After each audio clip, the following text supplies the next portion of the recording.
여호와의 분노의 매로 말미암아 고난 당한 자는 나로다. 나를 이끌어 어둠 안에서 걸어가게 하시고 비단에서 걸어가지 못하게 하셨으며 종일토록 손을 들어 자주자주 나를 치시는도다. 나의 살과 가죽을 쇠하게 하시며 나의 뼈들을 꺾으셨고 고통과 수고를 쌓아 나를 애우셨으며 나를 어둠 속에 살게 하시기를 죽은 지 오랜 자 같게 하셨도다. 나를 둘러싸서 나가지 못하게 하시고 내 사슬을 무겁게 하셨으며 내가 부르짖어 도움을 구하나 내 기도를 물리치시며 다듬은 돌을 쌓아 내 길들을 막으사 내 길들을 굽게 하셨도다. 그는 내게 대하여 엎드려 기다리는 곰과 은밀한 곳에 있는 사자 같으사 나의 길들로 치우치게 하시며 내 몸을 찢으시며 나를 적막하게 하셨도다. 활을 당겨 나를 화살의 관역으로 삼으시며 화살통의 화살들로 내 허리를 맞추셨도다.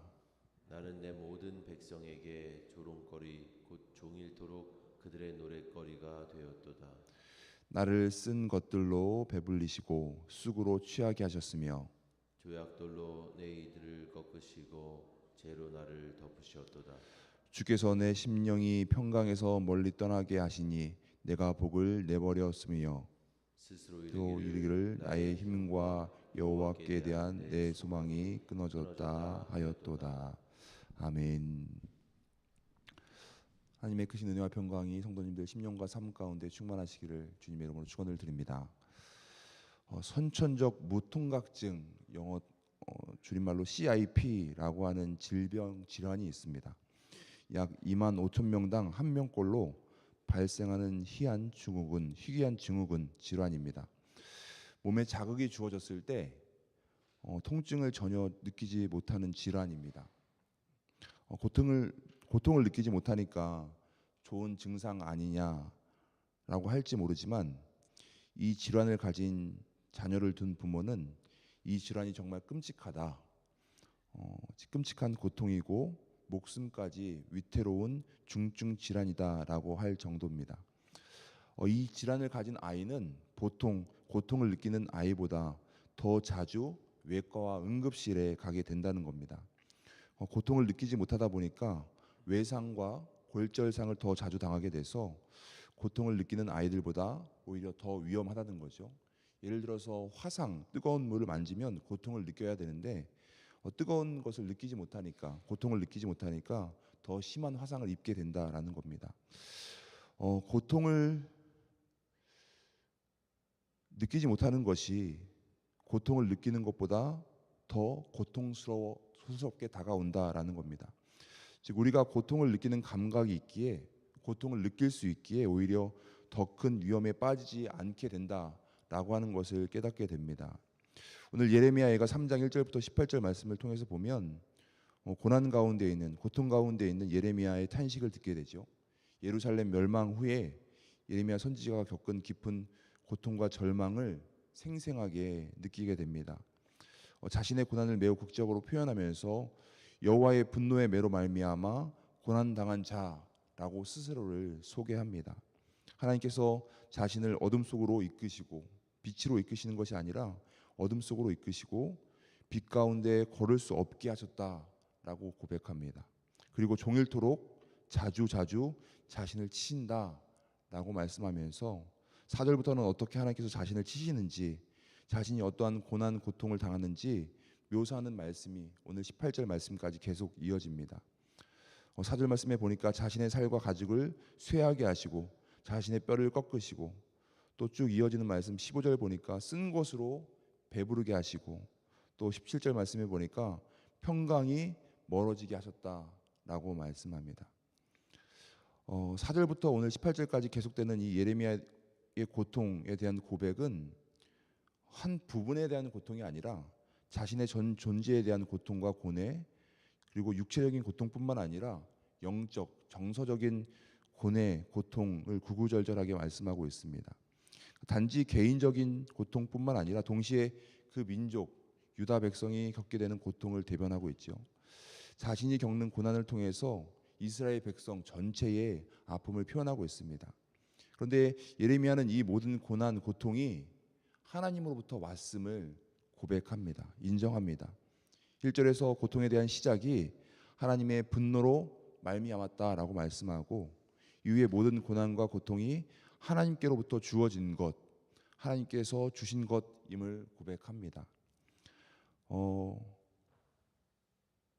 로마의 도미니안 황제 박해 때 사도 요한이 반모섬의 유배돼서 썼던 그 요한계시록 그 마지막에 보면 우리가 잘 아는 말씀입니다. 요한계시록 22장 13절 말씀 보니까 나는 알파와 오메가요, 처음과 마지막이요, 시작과 마침이다 라고 사도 요한이 그렇게 고백합니다.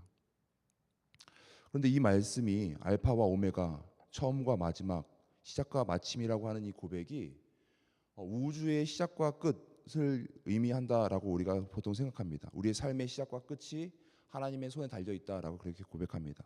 그런데 요한계시록 그 사도 요한이 이 말씀을 쓸 때의 상황을 보면 로마 그리스도인들의 대박해, 두 번째 박해, 2대 박해 가운데에 쓴 글이기에 이것이 알파와 오메가요, 처음과 마지막이요, 시작과 마침이다라고 하는 이 고백은 단지 우주의 시작과 끝, 우리의 삶의 시작과 끝을 고백하는 것이 아니라 우리의 고난의 시작이 하나님으로부터, 주님으로부터 온 것이고 그 끝, 우리의 고난을 끝낼 수 있는 분도 주님이다라고 하는 고백입니다.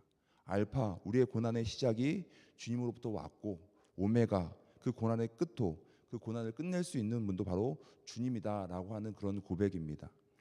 우리가 고난을 겪게 될 때 그것이 무엇 때문인지를 분별할 줄 아는 지혜가 필요합니다. 하나님의 말씀에 불순종해서 겪게 되는 고난인지, 혹은 우리를 더욱 성장시키기 위한 과정 가운데 있는 고난인지, 우리의 죄 때문에 고난을 당하게 되는 건지, 아니면 죄악된 행위와 상관없이 겪게 되는 고난인지를 우리가 분별해야 됩니다. 보통 하나님께 불순종함으로 인해서 고난을 겪게 된다라고 우리가 생각을 하지만, 때로는 우리의 행위의 결과가 아닌 하나님의 뜻 가운데에 우리의 행위와 상관없이 고난을 겪게 되는 경우도 있게 됨을 우리가 욥기의 말씀을 통해서 보게 됩니다. 순전한 자, 아무런 죄 없는 하나님 앞에 순전했던 욥이 그렇게 고난을 받게 되는 것을 보면서 그 말씀을 통해서 우리가 깨닫게 되는 거죠. 그 어떠한 고난이든 우리는 하나님으로부터 주어지는 고난이 이 하나님의 무자비한 폭력이 아니라 우리를 향한 하나님의 사랑의 징계, 자녀를 향한 회초리로 이해해야 합니다. 하나님의 심판이기라기보다는 그것으로 인해서, 그 심판으로 인해서 우리를 영원히 파멸시키기 위한 것이 아니라 하나님의 징계, 우리를 회개시키시고 회복으로 이끌기 위한 하나님의 은혜와 사랑임을 우리가 깨달아야 합니다. 히브리서 12장 6절은 말씀하죠. 주께서 그 사랑하시는 자를 징계하시고 그가 받아들이시는 아들마다 채찍질하심이다 라고 말씀합니다. 그러니까 하나님의 징계가 하나님의 사랑의 표현임을 깨닫게 해주십니다. 그러니까 때로는 우리가 겪는 고난이 우리의 잘못된 선택일 수도 있고 우리의 죄악의 결과일 수도 있지만, 하나님께서는 우리를 회복시키시고 더 깊은, 더 넓은, 더욱더 성숙한 영적 성숙으로 이끄시기 위한 하나의 과정일 수도 있다라고 하는 것을 우리가 깨달아야 합니다. 분명 우리 삶 가운데 주어지는 그 고난이 영적 회복과 성장의 기회가 될 수 있습니다. 그렇게 고난 가운데 있을 때라도 우리는 하나님의 뜻을 찾아야 합니다. 야고보서 1장 2절 말씀하는 것처럼 시험을 만나거든 온전히 기쁘게 여기라 라고 말씀합니다. 이는 고난이 우리의 인내를 연단하고 우리를 온전하게 만들기 때문입니다. 오늘 18절 말씀에서 예레미야는 나의 힘과 여호와께 대한 내 소망이 끊어졌다 라고 절망적으로 말합니다. 그런데 우리에게 주시는 말씀이 오늘 읽은 본문 예레미야 애가 3장 18절에서 끝난다고 한다면, 우리가 겪는 고난과 고통이 징계가 아니라 심판이고 영원한 형벌의 한 단계일지 모릅니다. 그런데 오늘 말씀의 결론이 아닐 뿐더러 성경 전체의 결론도 아닙니다. 오늘 18절 말씀, 나의 힘과 여호와께 대한 내 소망이 끊어졌다 라고 하는 말씀이 결론도 아니고 성경 말씀의 끝도 아닙니다. 예레미야는 오히려 이 고백이 새로운 소망의 시작점이 됨을 분명히 우리에게 말씀해 주고 있습니다. 때로는 우리가 완전히 바닥을 쳐야 진정한 회복이 시작됨을 깨닫게 되기도 합니다. 더 이상 내가 내려갈 곳이 없음을 알게 됐을 때 하나님의 은혜가 있음을 우리가 깨닫게 되죠. 우리가 무언가 때문에 우리에게 주어지는 고난 때문에 고통 때문에 분노하거나 무언가를 내가 할 수 있다고 하는 것, 선택할 수 있다고 하는 것은 아직 그 수렁의 바닥에 도달하지 않았기 때문입니다. 정말 우리가 고난 가운데 고통 가운데에 바닥까지 내려가면 더 이상 내 힘으로 아무것도 할 수 없음을, 단지 누군가의 도움이 필요함을 간절히 바랄 수밖에 없습니다. 오늘 읽은 예레미야의 고난에 대한 고백 이후에 그는 하나님의 자비와 신실하심을 새롭게 발견합니다. 오늘 읽진 않았지만 내일 살펴보겠지만 22절 말씀 보니까 여호와의 인자와 긍휼이 무궁하심으로 우리가 진멸되지 아니함이니이다 라고 고백합니다. 이것이 우리에게 큰 위로와 희망을 줍니다. 우리의 상황이 아무리 절망적이라 할지라도, 고난 가운데 있을지라도 그 하나님의 은혜와 사랑은 결코 끝나지 않는다라고 하는 확신이 우리 가운데 있어야 합니다. 25절 26절 내일 함께 새벽에 볼 말씀이겠지만 기다리는 자들에게나 구하는 영혼들에게 여호와는 선하시도다. 사람이 여호와의 구원을 바라고 잠잠히 기다림이 좋도다 라고 그렇게 고백하죠. 실제 상황은 그렇지 못하지만, 그것을 바라볼 수 없을지도 모르지만, 더 이상 기다릴 수밖에 없는 상황, 고난 가운데 있을지 모르지만 분명 하나님께서는 우리에게 예레미야를 통해서 말씀해 주십니다. 여호와의 구원을 바라고 잠잠히 기다림이 좋다라고 말이죠. 미국 칼리지 파크 교회에서 목회하시는 마크 브로감 목사님이 쓰신 책을 보니까 기다림은 낭비가 아니다라고 하는 책을 보니까 기다림에 대해서 이렇게 말합니다.